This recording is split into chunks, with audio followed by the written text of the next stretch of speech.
So I guess we can now slowly start. It's the first meetup for the year, so I hope everyone had a great start of the year. For most of us, I guess it's already quite intensive, full speed ahead in 2026. And yeah, we are excited to have you all here with us, together with Adam and Joonas. We have two very, very interesting presentations for today. So I hope, yeah, you're excited as much as I am. And I guess, yeah, without wasting too much time, we know how it goes with the agenda, and we can use the chat to have some questions. At the end of the meetup, we will have also some live Q&A sessions, so you will be able to unmute and then just talk to us if you like. But also during the presentation, you can just write your questions and comments in the chat, and we'll try to address them as we progress. And yeah, so if there are no questions, if I haven't forgotten anything, I guess we can start with our first guest speaker. Okay, so my name is Joonas Koistinen.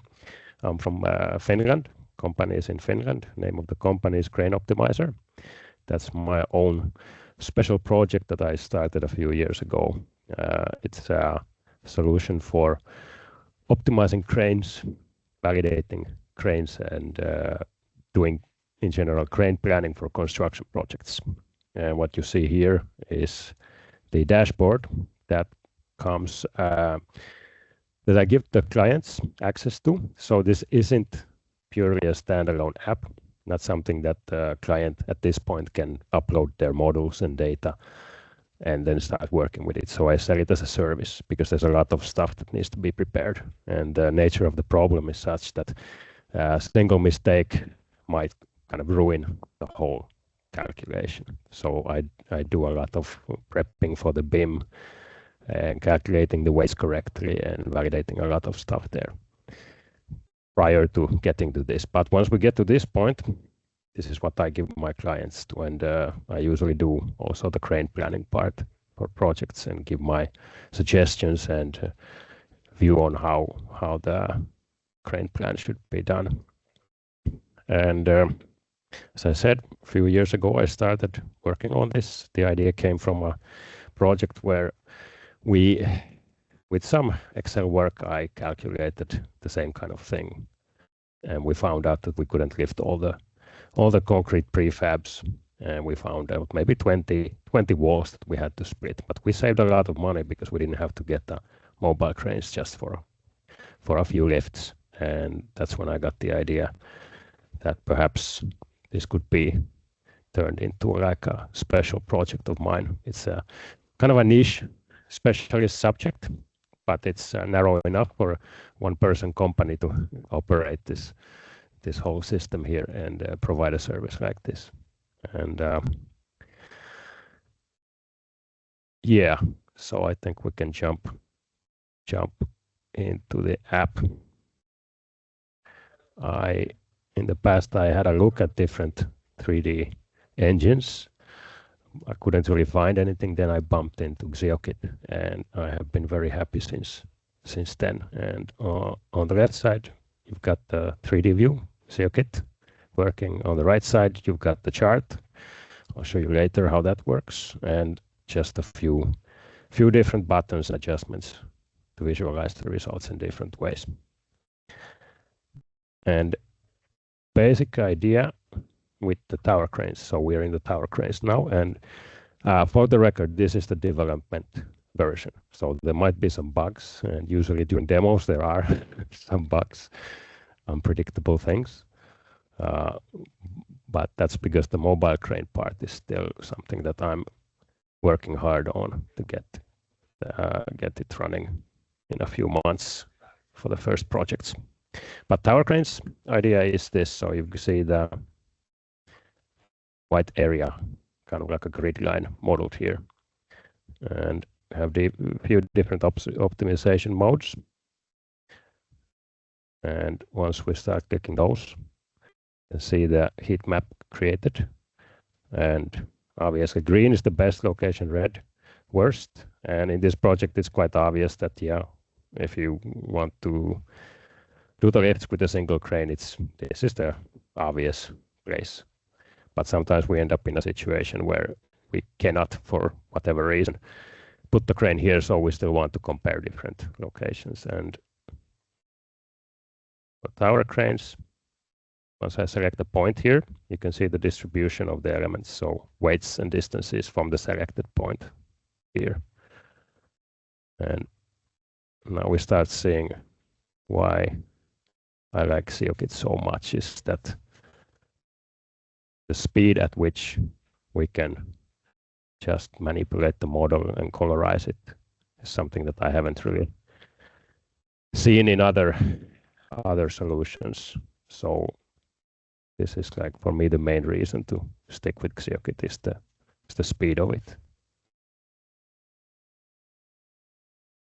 And with mobile cranes, I'll show you in a moment, there's a lot of stuff going on, but it still manages to work quite nicely. And once we have a point selected, we can go to the crane database.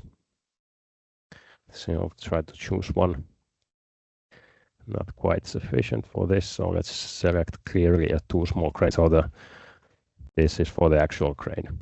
I won't go too much into details with the crane stuff, but just to give you the idea. So this is kind of what is required for that selected location, and this is the selected actual crane capacity for that model. So if we choose that one, now we can create the heat map for the elements themselves. And if we switch on this element highlighting here, we can also just show in a more intuitive way what this actually means. So how much over capacity, over under distance we are for that particular object here. So of course what we want to see is what are the red ones, what we cannot lift with this selected model, but also another benefit is that during the structural design phase in the Nordics, we use a lot of prefabricated concrete. So the other thing that we can use this for is to see how much capacity we are not using. So reducing the number of prefabs also saves money in projects. And then let's show the actual cranes. Switch that off.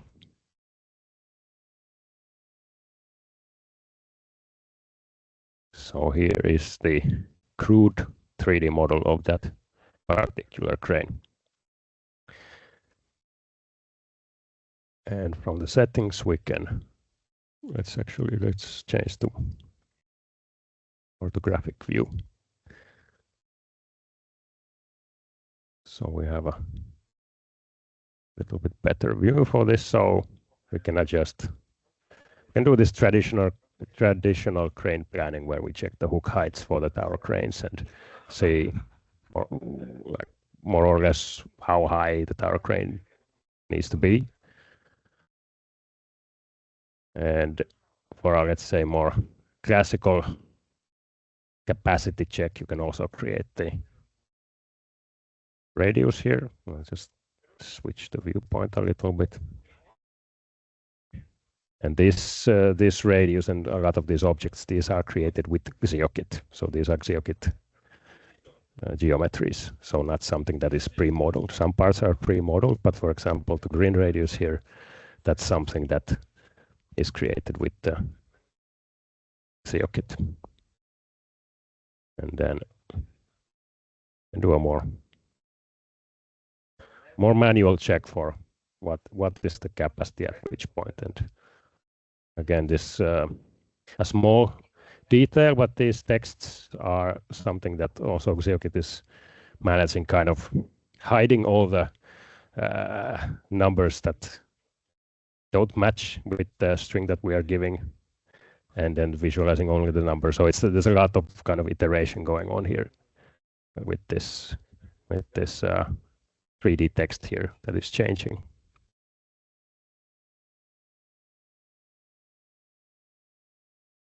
Okay, that's a quick show of the tower crane part.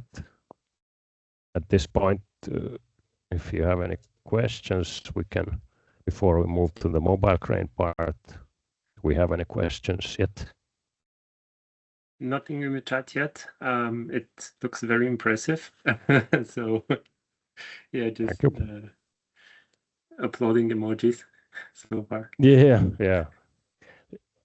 So I know that probably in the audience there's not that much crane experts here, so I try to not dive too much into the crane stuff, but more showcase the xeokit capabilities and what I've done with it. Okay. So let's have a look at the mobile cranes. So this is pure development stuff, as you can see from the user interface. It's not really finalized. It's more just for the ease of use during development. Actually, I will show you a different one. I have it prepared, so I don't have to create cranes and spend time on that. So I created a couple of cranes, mobile cranes here. Just need to hide this here, and we can create basically as many mobile cranes as we want. And if we activate one, I can start seeing the same logic as with the tower cranes. But since they are mobile, the calculations need to happen as you move the crane. So this is again I'm pretty happy with the xeokit performance here.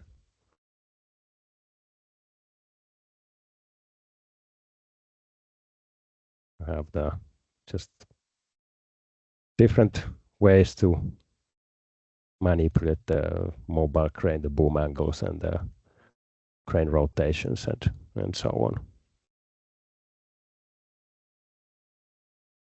And another thing, something that I was working on for a while with xeokit was actually this, free moving the crane. Again, it's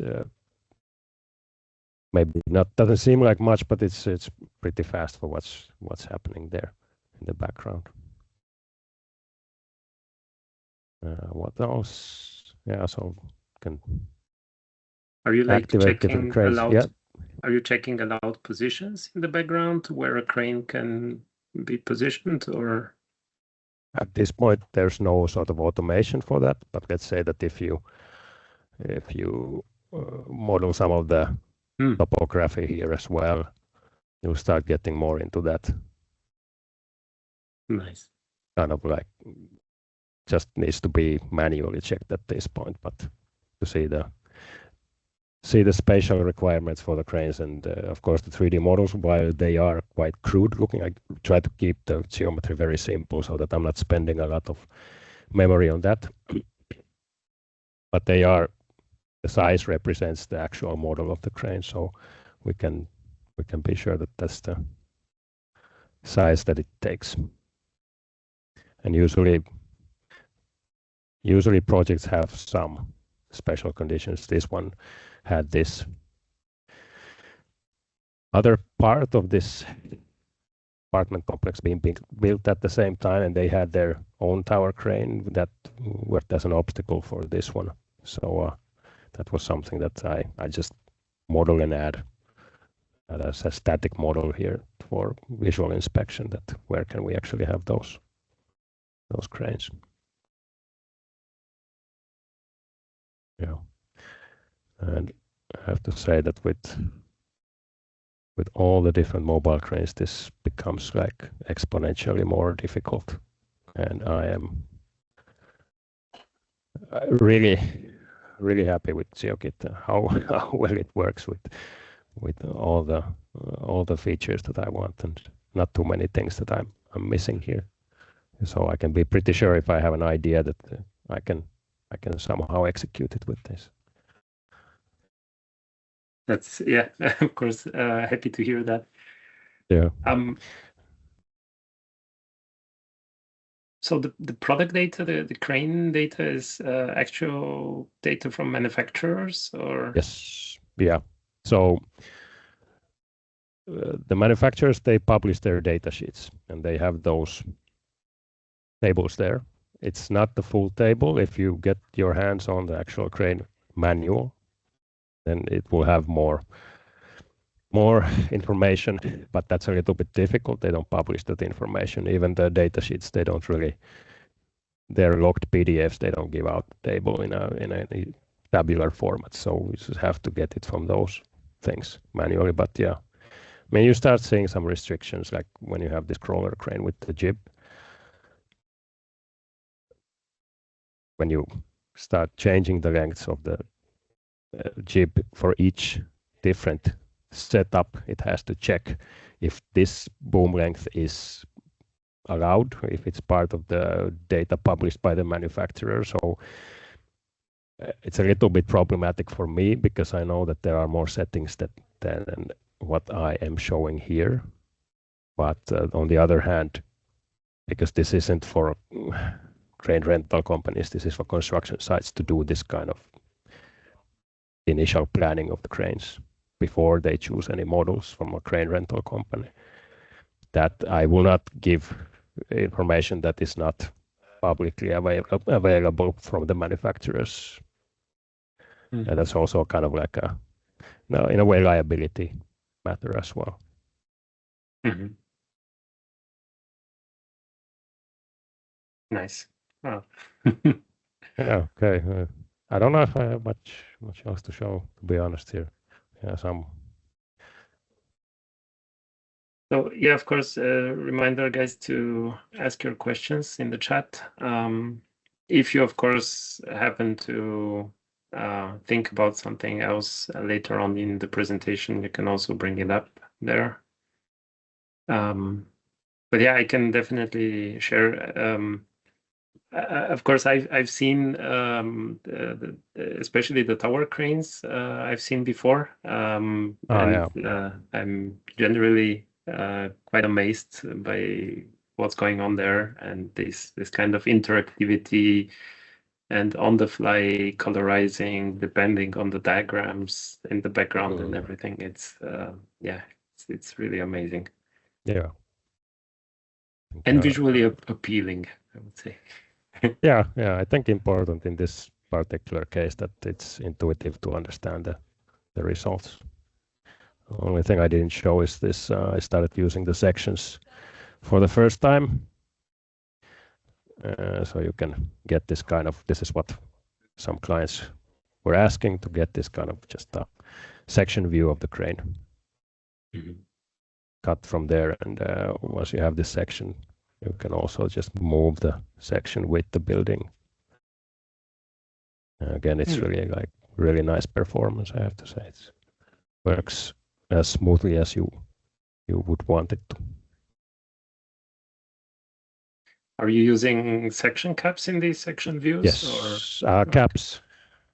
Not for now, but I think that's something to look into. It might look a little bit better, yeah. Now that you said it, didn't think about it before, but I think I will add the section caps. Yes. Joonas, are you using the DTX mode for the scene representation? I think so. Yes. Okay. Yeah.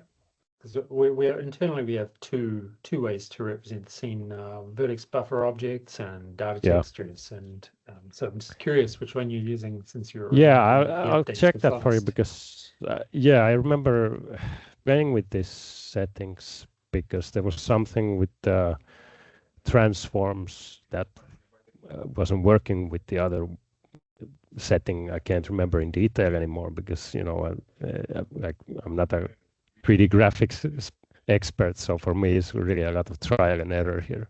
But I'll check that for you. Okay, cool. And if anyone is interested in Crane Optimizer, what is the best way to get in touch? You can send me a contact form from the website, craneoptimizer.com. Or, well, I think that's the easiest way, because, or you can drop me a message and contact request on LinkedIn. It's another option, yeah. Perfect. So yeah, thank you very much, Joonas. Thanks. Just in case, exactly, yeah. Already some uploading hands in the meantime. To check if Adam is back with us. Yes. Okay. We can hear you, we cannot see you. Yeah, sorry. There you go. Oh yeah, hi. I had to reboot. I hope everything works now, but we'll see. We hope that too. So should I jump straight in? Yes, yes. Yeah. Let's give it another shot. Let's try. This time it looks better. Yeah. Okay, good. Phew. Yeah. Oh. Adam, stage is yours. Yeah. Yeah, you see. Okay. Yeah, I'm not sure if this is quite as impressive as Joonas's work. Not quite as technical, maybe, but hopefully interesting for everybody. So it's clicking through. Yeah, so I'll just start by giving a little introduction to myself, and then I'm going to go through three viewers that we're using at the moment. We have a muster model, a Planauflage viewer, and a circulation tool. So I wanted to give a bit of a background to myself, purely to serve as a bit of an excuse as to why I might struggle to answer any technical questions for Tiefbau and programming. As you'll see, it's not really my area of expertise so much.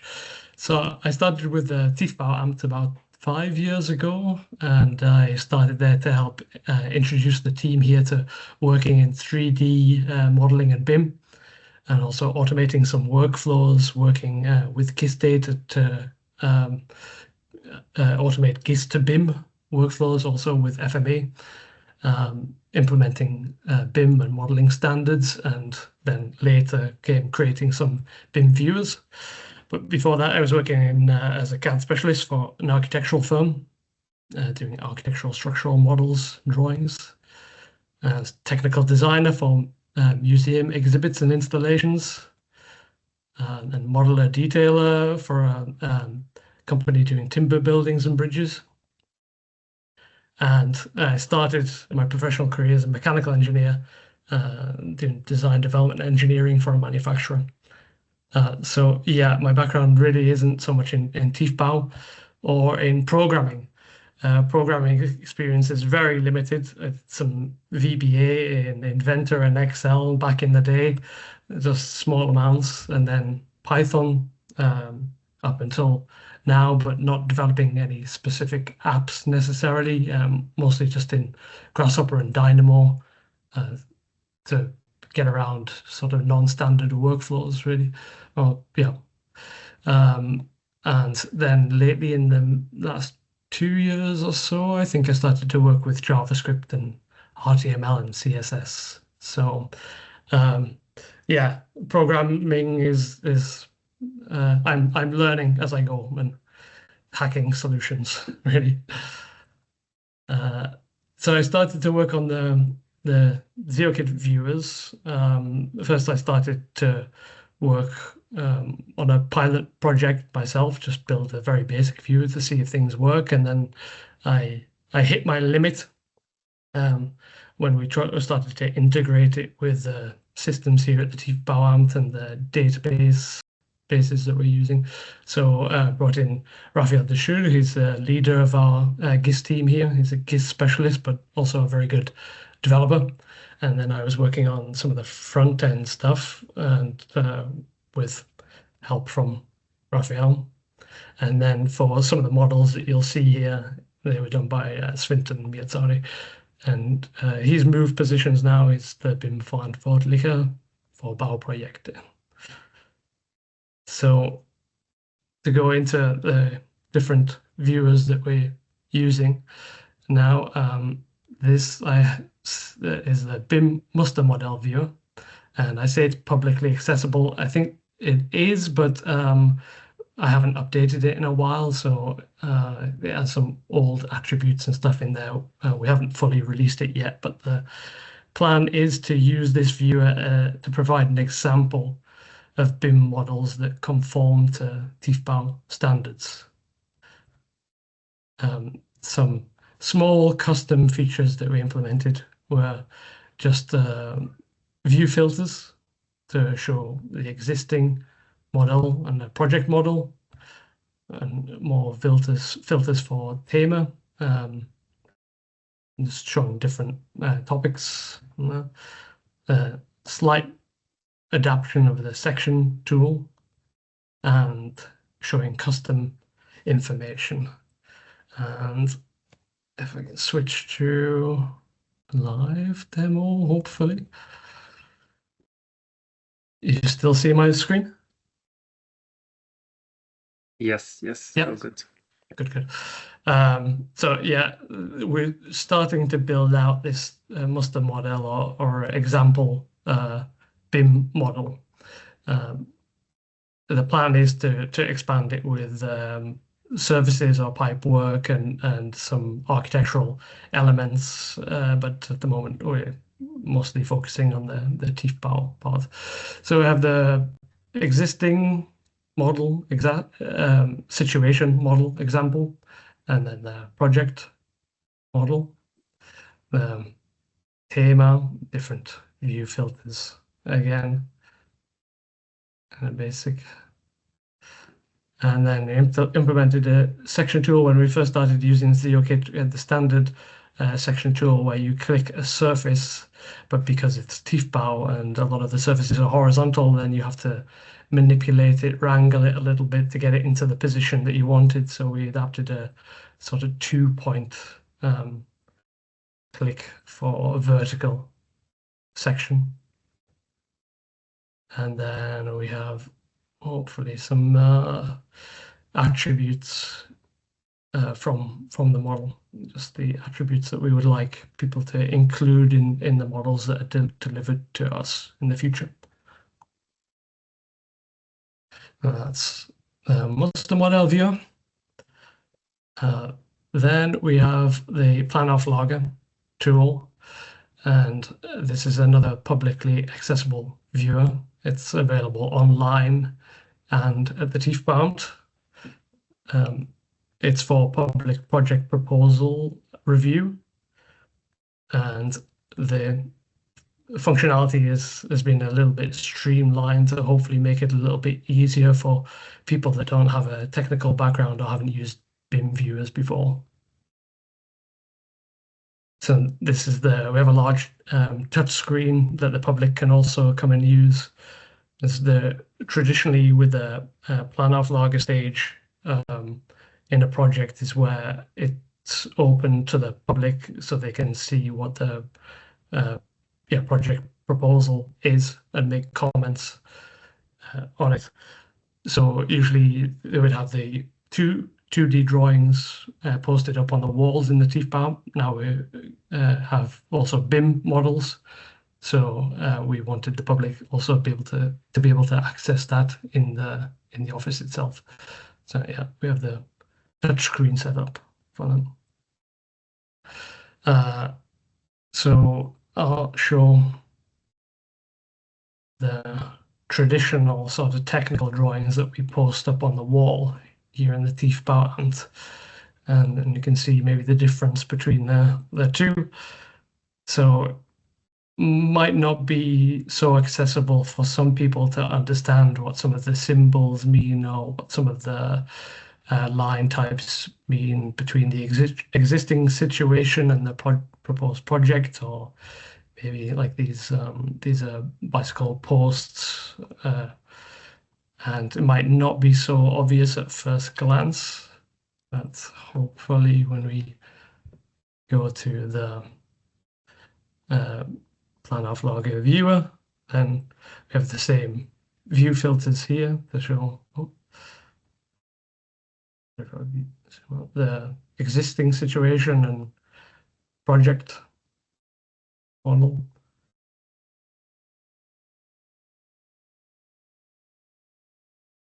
And also some more basic filters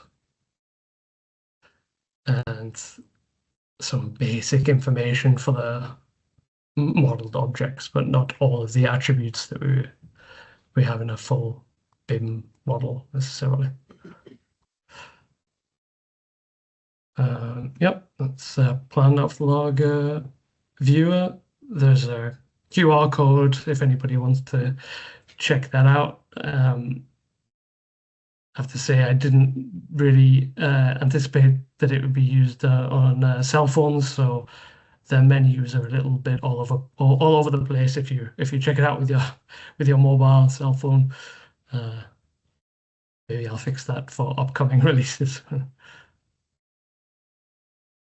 Then we have our circulation tool, and this is an internal tool, so not publicly accessible, and it's for project review. The additional functions that we added to that were the Stellungnahmen, so that's adding comments to the model, and we added a 2D functionality, which I'll show you. So yeah, this is the 2D view with a map in the background overlay. The idea is that we can turn on and off some of the GIST data to check for accuracy and completeness. And I'll open that one. So, and yeah, this is internal, so I can't show a project, but I can show the existing situation model at the moment. So if I try, I haven't tested this, but let's see if we add a Stellungnahme, maybe a comment to this object, if it's not too slow. So this is for internal assessment of submitted projects, correct? Yeah, it's when there's a project proposal, then the different departments have to review it. Maybe the water Wasserversorgung or the gas people might need to check and see if they want to do anything in the same area.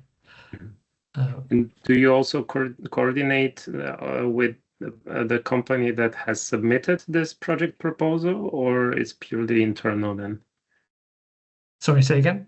Do you also coordinate this with the company who actually submitted this project proposal, or it's purely internal? Well, this is now getting into the technicalities of the way the Tiefbau workflow, but I believe a lot of these originate in the Tiefbauamt as project proposals for changes that are ongoing, and then we distribute that proposal to the different departments. All right. Yeah. So now we should be able to see the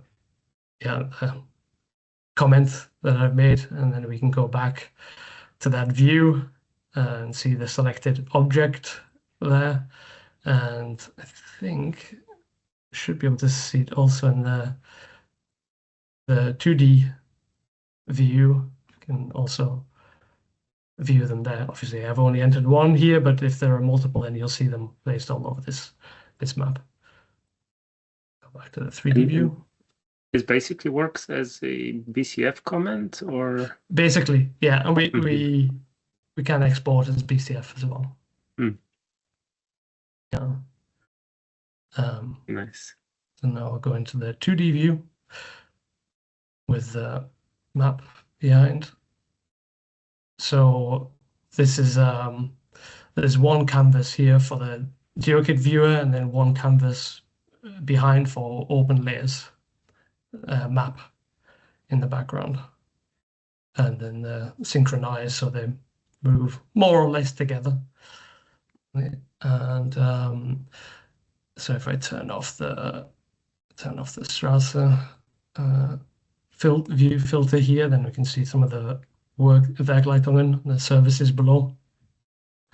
And why is that stuck?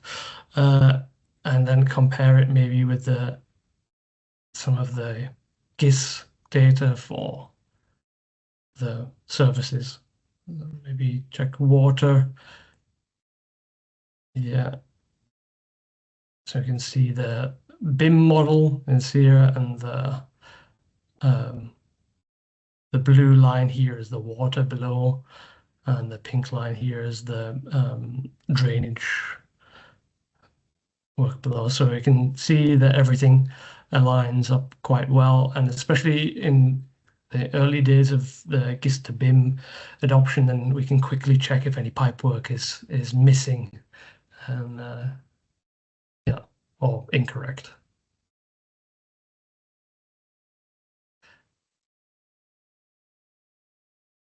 Really cool.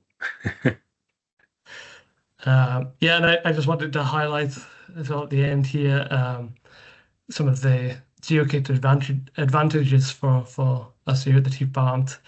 And the big advantage is it's a web viewer, obviously, so it enables accessibility.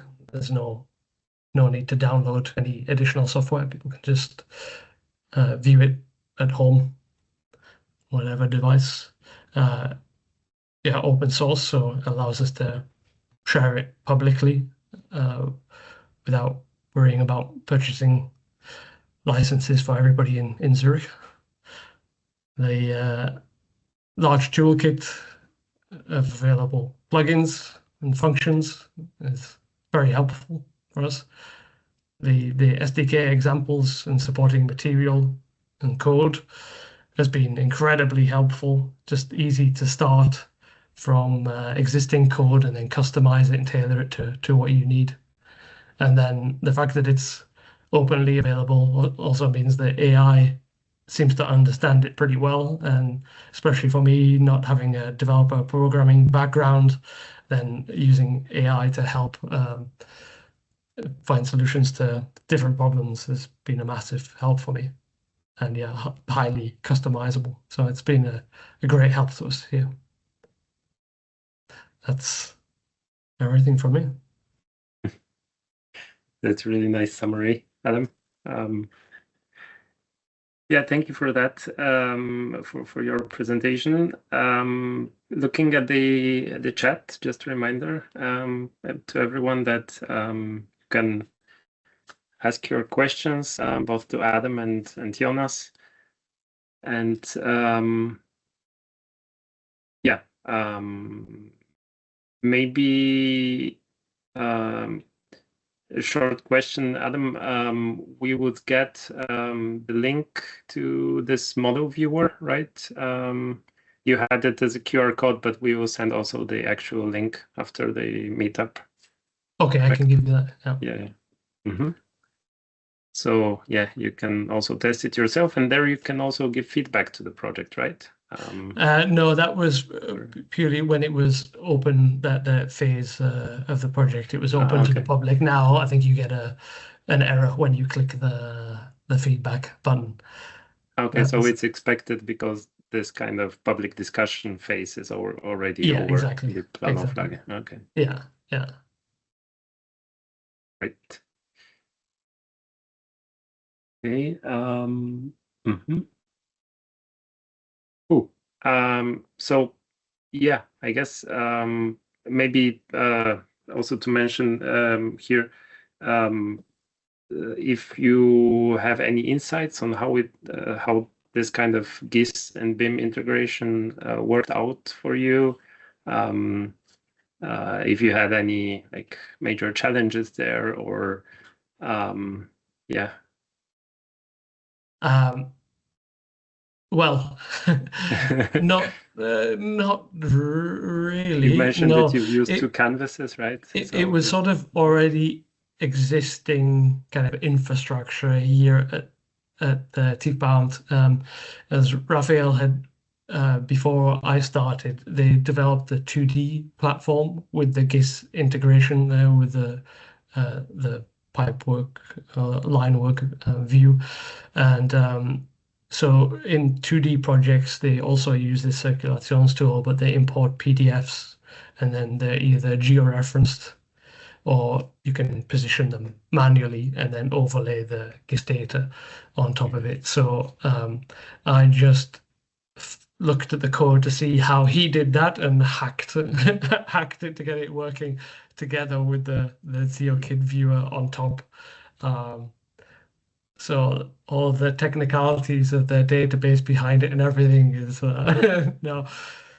This year I'm going to be starting to work on databases and backend, but stuff. But at the moment I am a little at a loss.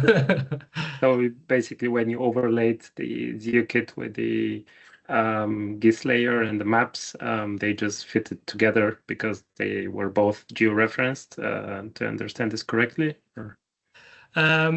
Yeah, well, I had to calculate from the camera angle, so I fixed the ortho view and fixed the top view, and then used the camera from xeokit, the center point, and then I'm using that to move the map as well at the same position in the background.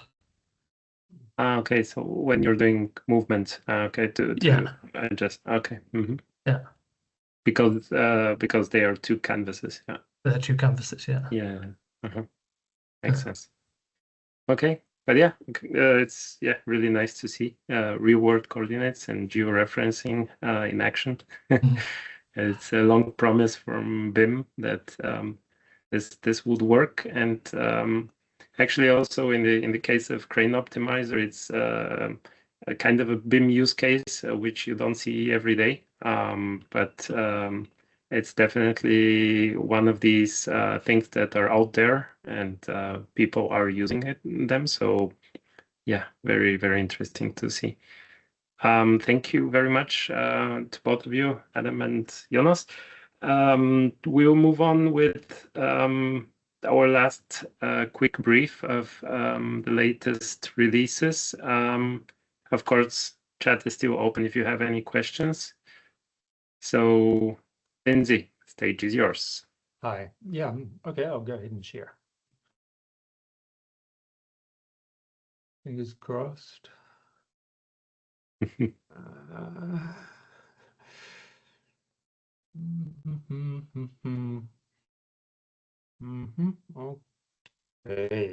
Can you see my screen? Yes. Yeah. Mine's a slightly more dry presentation. Just 5 selected things in the latest xeokit that developers should probably know about. I've just rounded up 5 things. First one is our converter, which converts IFC files to GLTF and JSON metadata files. We have a version now that runs on WASM, and you can run this inside your browser. And I believe also on Node as well. So this is a faster IFC to GLTF converter with a lower memory footprint. Yep. So we've got a link to the blog article on this. I can only seem to be able to share one tab, and it always opens it in another tab, so I won't try and open that right now. Next thing, we've done a deep refactor on the renderer. We're constantly trying to squeeze more speed out of xeokit and a lower memory footprint. So, you know, we're constantly going back.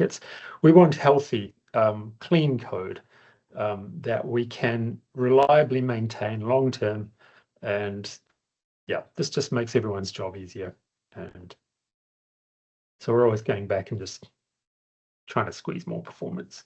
So that that refactor is in this release here, but it's in all the latest releases since then. And yeah, we have a new plugin using the IFC Shell libraries, the Python API wrapped in PyDide, injected into a JavaScript xeokit plugin. So we can now load IFC and parse it in the browser using IFC OpenShell APIs. So we've got a live example there, and yeah, link to the pull request. And number 4, memory optimizations. We got a pretty significant drop in memory footprint in one of the latest releases. I forgot to put statistics in here, but yeah, if you want to view bigger models, get the latest release. I just got a picture there of the Baku Stadium. That's our benchmark model. As an IFC file, I think that one is originally a gigabyte or something. Yeah. Even 2. Yeah. Oh, really? Okay. Yeah, so there's lots of objects being reused in there. Yeah, that's fantastic benchmark. And we can interactively view the Baku Stadium xeokit. And Wojtek's written an article in our blog to orient people wanting to import models into xeokit, because we've got so many options for importing models. We don't really want to go with a one-size-fits-all option. We want to have the best option for a small model, the best option for a huge model. So in this article, Wojtek will orient users as to which option is best for them, whether to just load the file directly or pre-convert it to XKT first. And yeah, there's my very short, sweet presentation on just 5 things that are probably interesting to developers hanging out for more performance. Okay. Thank you, Lindsay. Yeah, a brief is a brief. That's the idea. Yes, indeed, short and sweet. I'll put the link in the chat. To the slides. Oh yeah, my slides. Yep, links right there. So you've got some links you can click on there to go and have a look at the code and the tutorial articles and things. Perfect. Thank you, Lindsay. So yeah, what are your questions? I see one question from Marta. Would you like to? Yeah. Yes. One question for the Joonas and Crane optimizer.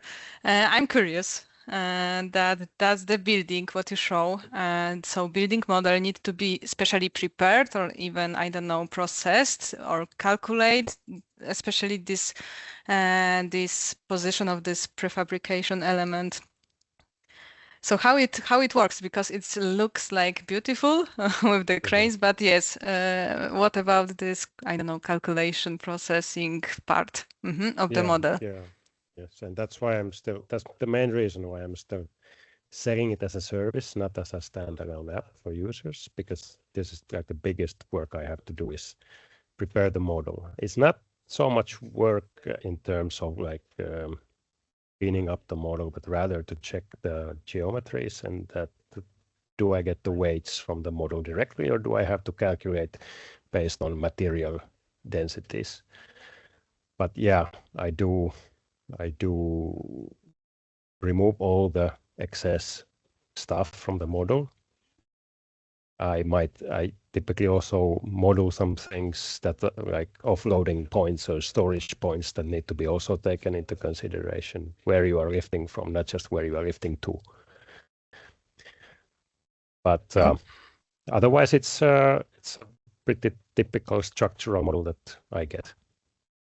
Yeah. And then I spend a few hours working on it. Okay. So thanks. Thanks for the information. Yeah. But are you doing then the splitting of the elements into prefab elements, or no, they that's are already done there? by this. Yeah, that needs to be done. I mean, in special cases, if you want to really do it in early stage, we might kind of estimate the sizes, but it's preferred not to, because it's just, structural engineers need to do their job. Yeah. Okay. Cool. Thank you, Joonas.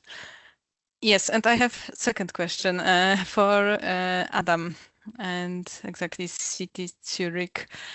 Yeah, so yes, hi Adam.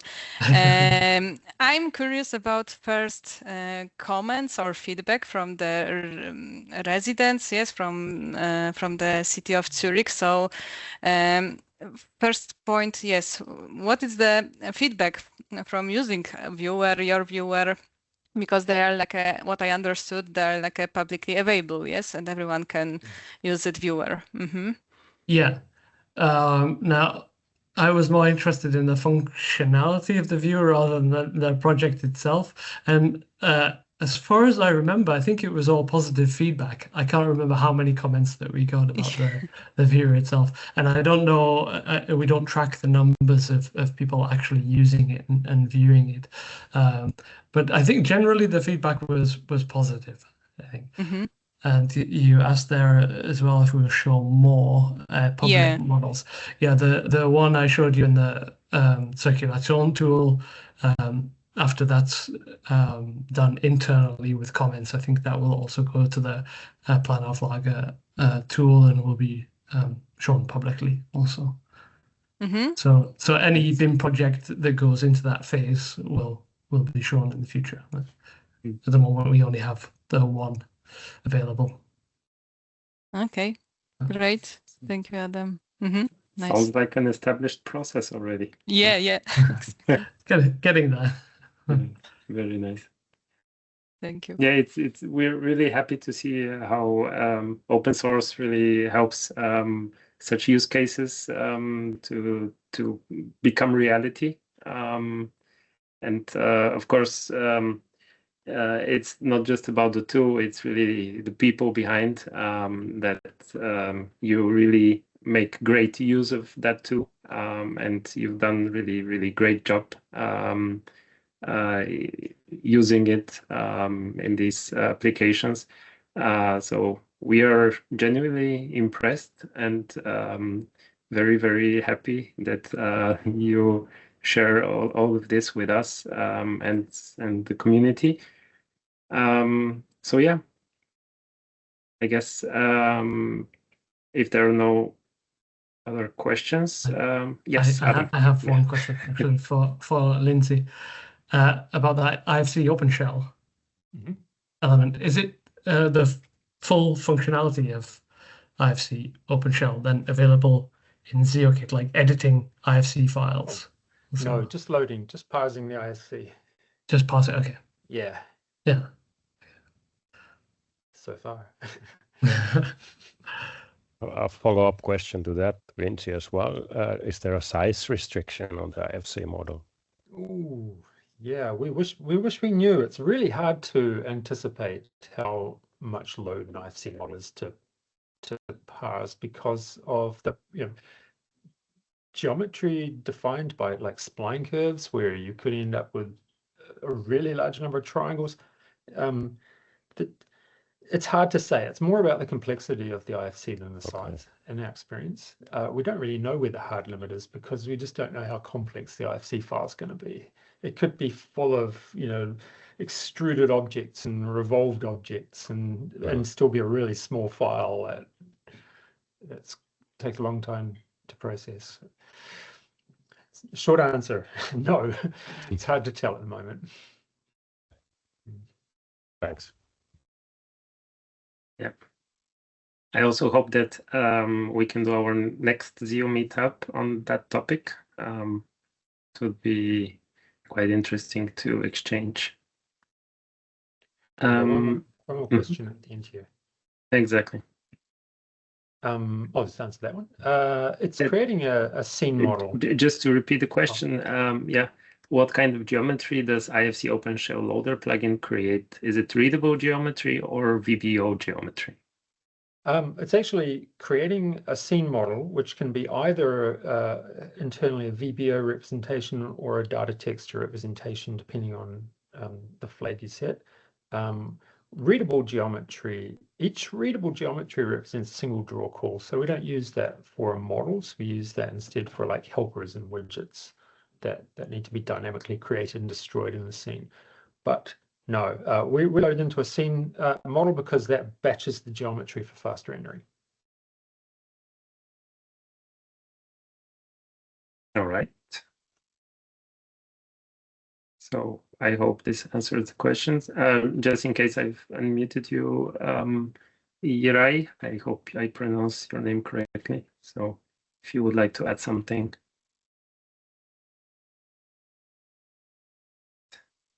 Thank you too for the question.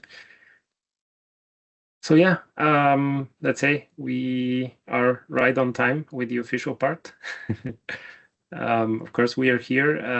If you have any more questions, if you'd like to stay with us to chat in our live discussion.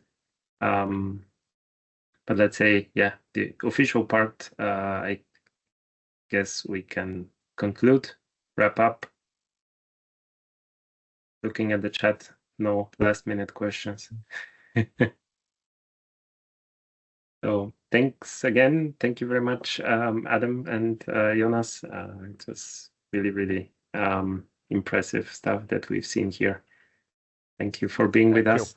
Also to all our attendees. Yeah, I hope to see you next time.